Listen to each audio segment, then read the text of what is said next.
Israel আগ্রাসন চালাচ্ছে, ফাত্তা two ছুড়ছে Iran, আর মুসলিম বিশ্ব আজও চুপ। কেন এই নীরবতা? কেন মুসলিম বিশ্বের নেতারা আজও মুখ খুলছে না?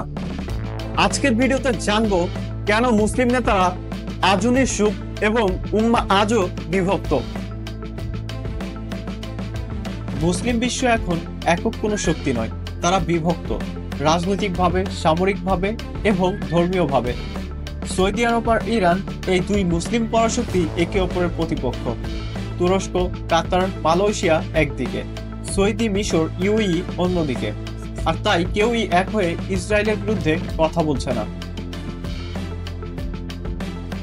বেশিরভাগ মুসলিম দেশের অর্থনীতি আজ পশ্চিমাদের উপর নির্ভরশীল। অস্ত্র আমদানি করে আমেরিকা থেকে, বিনিয়োগ নেয় ইউরোপ থেকে, এমনকি রিজার্ভও রাখা হয় পশ্চিমা ব্যাংকে।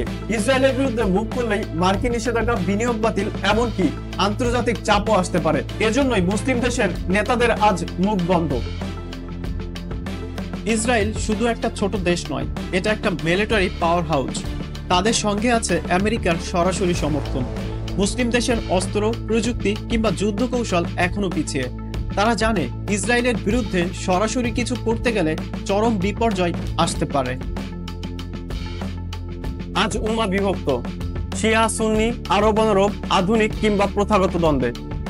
কেউ ইরানকে মুসলিম না বলে গালি দেয়, অন্যদিকে কেউ মনে করে সৌদি আরব আমেরিকার পাপেট। এই পারস্পরিক অবিশ্বাসের কারণেই মুসলিম বিশ্বের আজ ঐক্য নেই।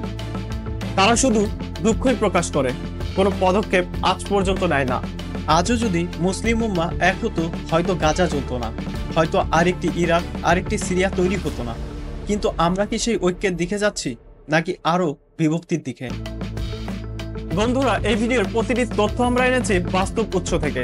আপনার কি মনে হয়, মুসলিম বিশ্বের এই নীরবতা আসলে কি ঠিক? কমেন্টে জানান আপনার মূল্যবান মতামত।